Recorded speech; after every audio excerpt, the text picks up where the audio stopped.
Subscribe करें GST platform YouTube channel को और ये बेल आइकन को दबाइए लेटेस्ट जीएसटी वीडियोस सबसे पहले देखने के लिए। Good evening friends, welcome to our YouTube channel. Friends, आज की वीडियो में हम लोग डिस्कस करने वाले हैं live demo for filing of GSTR 10, जो कि फाइनल रिटर्न है। जब भी जीएसटी नंबर कैंसिल होता है, या तो आपने खुद कैंसिल करवाया हो अप्लाई करके, डिपार्टमेंट ने सो मोटो कैंसिल कर दिया हो, आफ्टर कैंसिलेशन ऑफ ऑर्डर, जब कैंसिलेशन ऑर्डर आ जाएगा उसके 90 दिन के अंदर अंदर आपको अपना जीएसटीआर 10 फाइनल रिटर्न फाइल करना होता है।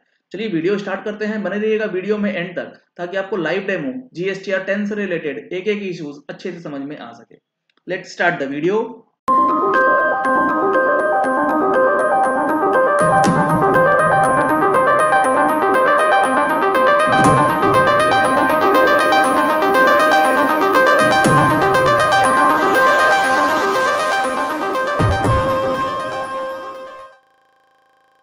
देख पा रहे हैं आप, पोर्टल पे मैंने लॉगिन किया हुआ है। वीडियो पे आगे चलने से पहले एक छोटी सी रिक्वेस्ट, अगर आपने अभी तक इस वीडियो को लाइक नहीं किया है तो इस वीडियो को लाइक करें थम्स अप दबा करके। और क्योंकि जैसे ही मैं वीडियो पे आगे बढ़ जाऊंगा फिर आपको समय नहीं मिलेगा और आप भावनाओं में खो जाएंगे वीडियो की, और आप वीडियो को लाइक करना आपसे रह जाएगा। इसीलिए वीडियो को अभी लाइक कर दीजिए। और अब चलिए समझते हैं जीएसटीआर 10 में क्या चीज हम लोगों को देखना है।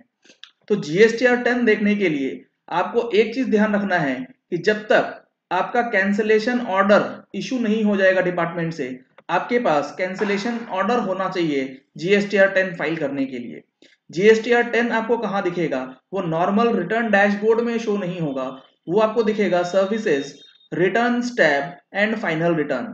ये वाला जो लिंक है ये तभी ओपन होगा जब आपके पास कैंसिलेशन ऑर्डर आ जाएगा। ये मैंने खोल लिया इसका फाइनल रिटर्न। फाइनल रिटर्न पे जैसे ही मैं क्लिक करूंगा, यहाँ पर आप देख पा रहे हैं final return GSTR 10 due date 15/12/2018 दिखा रहा है। यहाँ पे एक कंफ्यूजन ये है कि गवर्नमेंट ने नोटिफिकेशन नंबर 58 एक इशू किया था, उसमें इन्होंने बोला था कि 30 सितंबर या उससे पहले जो भी कैंसिलेशन ऑर्डर पास हो चुका है उसकी जो फाइनल रिटर्न की डेट है वो एक्सटेंड करके 31/12/2018 तक कर दी गई थी। मतलब 31/12/2018 तक आपको लेट फी नहीं लगेगा और आपकी ड्यू डेट जो है 31/12 रहेगी। लेकिन हालांकि ऑनलाइन जब देख रहे हैं तो यहाँ पर 15/12/2018 दिखा रहा है और आज डेट है 21/12/2018। तो आज अगर मैं फाइल करता हूं तो आज भी मेरे से लेट फी ले रहा है। ये एक कॉन्ट्राडिक्शन है नोटिफिकेशन और ऑनलाइन पोर्टल पे। हो सकता है गवर्नमेंट इसमें कुछ सुधार करे आने वाले दिनों में। तो यहाँ पे कुछ चीज इन्होंने लिखी हुई है कि it is mandatory to file GSTR 10 for tax payers who are required to furnish return under section 39(1) once registration has been cancelled or cancellation order is issued। जब कैंसिलेशन ऑर्डर इशू हो जाएगा तब आपको जीएसटीआर 10 फाइल करना है। उसके बाद new return can be filed in case there are no inputs held in stock. अगर आपके पास कैंसिलेशन के दिन, जिस दिन आपने कैंसिल किया उस दिन कोई भी स्टॉक नहीं है, तो आपको ये न्यू रिटर्न भी फाइल करनी है, लेकिन आपको रिटर्न ये जरूर फाइल करनी है। उसके बाद कुछ इंपॉर्टेंट मैसेजेस दिए हुए हैं कि किस टेबल में क्या चीज आपको भरना है और क्या चीज आपको ध्यान में रखना है। वो हम लोग देखेंगे ऑनलाइन जब हम लोग इसको फाइल करेंगे। मैंने क्लिक किया है प्रिपेयर ऑनलाइन पे। आपके पास ऑफलाइन यूटिलिटीज भी अवेलेबल है, आप उसको ऑफलाइन भर के और जेसॉन फाइल भी अपलोड कर सकते हैं। तो यहाँ पर डिटेल्स आ रहा है जो कैंसिलेशन है, आप देख पा रहे हैं डेट ऑफ कैंसिलेशन ऑर्डर है 29 अगस्त 2018। कैंसिलेशन का जो रेफरेंस नंबर है वो ये है और ड्यू डेट यहाँ पे 15/12/2018 ही दिखा रहा है, जो कि 90 दिन होता है।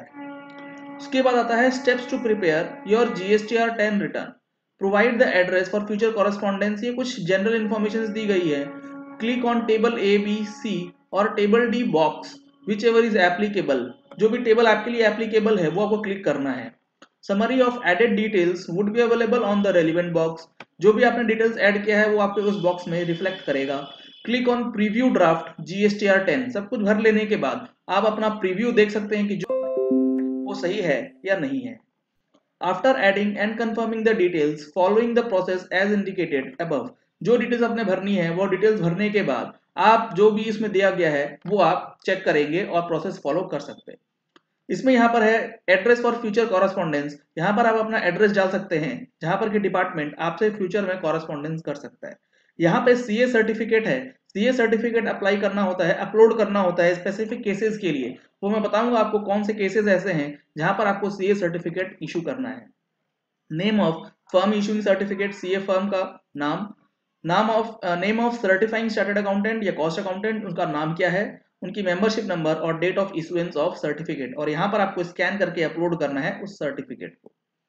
अब आते हैं table number 8A, 8B and 8C, goods details with invoices.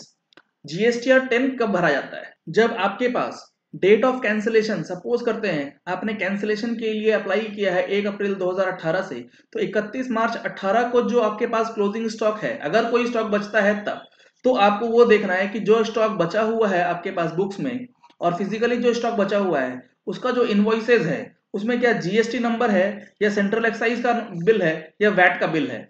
अगर वो जीएसटी का बिल है, वैट का बिल है या एक्साइज का बिल है, तो आपको table 8A, 8B and 8C में उसको डिक्लेयर करना है अगर वो रजिस्टर्ड पार्टी से है। अब देख पा रहे हैं यहाँ पे details of inputs held in stock, inputs contained in semi finished और finished goods held in stock and capital goods plant and machinery on which input tax credit is required to be reversed. मतलब आपने वैसे stock पे credit ले लिया था और उसको जो है अभी तक आप सेल नहीं करके आउटपुट नहीं बनाए थे, तो उसको रिवर्स करना होता है इस फॉर्म के द्वारा। तो यहाँ पे आप देख पा रहे हैं सप्लायर रजिस्टर्ड अंडर जीएसटी और सेंट्रल एक्साइज एंड वैट। तो जिस तरह का आपका बिल होगा आपको यहाँ पे सिलेक्ट करना है। अगर जीएसटी है तो सप्लायर जीएसटी यहाँ पर नाम ऑटोमेटिकली आ जाएगा।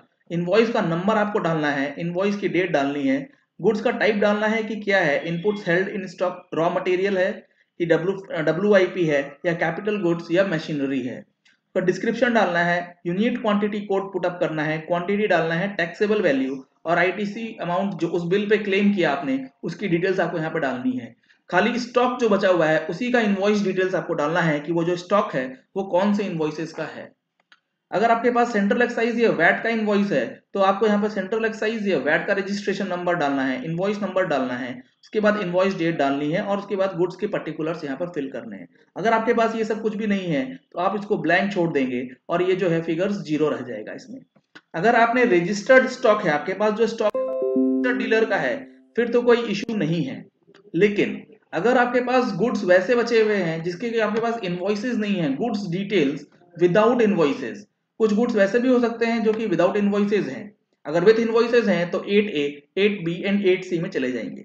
अगर विदाउट इनवॉइसेस हैं तो टेबल 8D का यूज करेंगे हम लोग। उसमें विथ जीएसटी, एक्साइज और वैट, विदाउट जीएसटी, एक्साइज और वैट।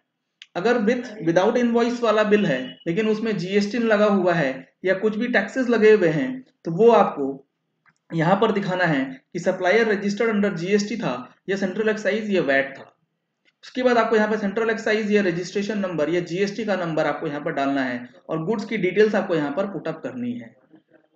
उसके बाद ये विदाउट जीएसटी, अगर आपने कोई माल परचेज किया था अनरजिस्टर्ड से तो वो डिटेल्स आपको यहाँ पर डालनी है, सीरियल नंबर, गुड्स का type, description, unit quantity, total quantity, taxable value and taxes. Important चीज ये है कि अगर आपके पास 8D में कोई अमाउंट आप भर रहे हैं तो आपको सीए सर्टिफिकेट की जरूरत पड़ेगी और यहाँ पर जो सीए सर्टिफिकेट है वो अपलोड करना होता है। ये एक इंपॉर्टेंट चीज है नोट करने के लिए। उसके बाद है यहाँ पर amount of tax payable and amount of tax paid. अगर आपने पास कैश लेजर में कुछ पड़ा है तो वो यहाँ पे शो हो जाएगा, क्रेडिट अगर कुछ पड़ा है तो वो यहाँ पर शो होगा और उसके बाद जो लायबिलिटी बनेगी वो आपको यहाँ पर पे करनी होगी, जो भी लायबिलिटी यहाँ पर दिखाई जाएगी। यहाँ पर आप देख पा रहे हैं 600 रुपए करके लेट फी लग रहा है जो कि नहीं लगना चाहिए था। ये लेट फी का ये पे करके हम लोग यहाँ से क्रिएट चालान करेंगे और क्रिएट चालान करके यहाँ से टैक्स पे करेंगे और टैक्स पे करने के बाद जो अपना ईवीसी होता है उसके थ्रू अपना जो फाइनल रिटर्न है उसको हम लोग फाइल कर सकते हैं। तो ये एक सिंपल सा प्रोसेस था जीएसटीआर 10 को फाइल करने के लिए। तो इसके लिए क्योंकि 31 दिसंबर लास्ट डेट है और काफी लोगों की क्वेरीज आ रही थी कि जीएसटीआर 10 को कैसे फाइल करना है, तो इसीलिए मैंने ये वीडियो आपके साथ शेयर किया है कि आप जीएसटीआर 10 आसानी से अपनी फाइल कर पाए। चलिए इस वीडियो को यहीं एंड करते हैं और आशा करते हैं कि आपको ये वीडियो पसंद आया होगा। अगर आपको ये वीडियो पसंद आया है इस वीडियो को लाइक करें और शेयर करें। अगर आपने हमारे चैनल पे फर्स्ट टाइम ट्यून इन किया है तो चैनल को सब्सक्राइब करके नोटिफिकेशन बेल दबाना ना भूलें ताकि आने वाली इंपॉर्टेंट वीडियोस की नोटिफिकेशन आप तक सबसे पहले पहुंचती रहे। Thank you and have a nice day.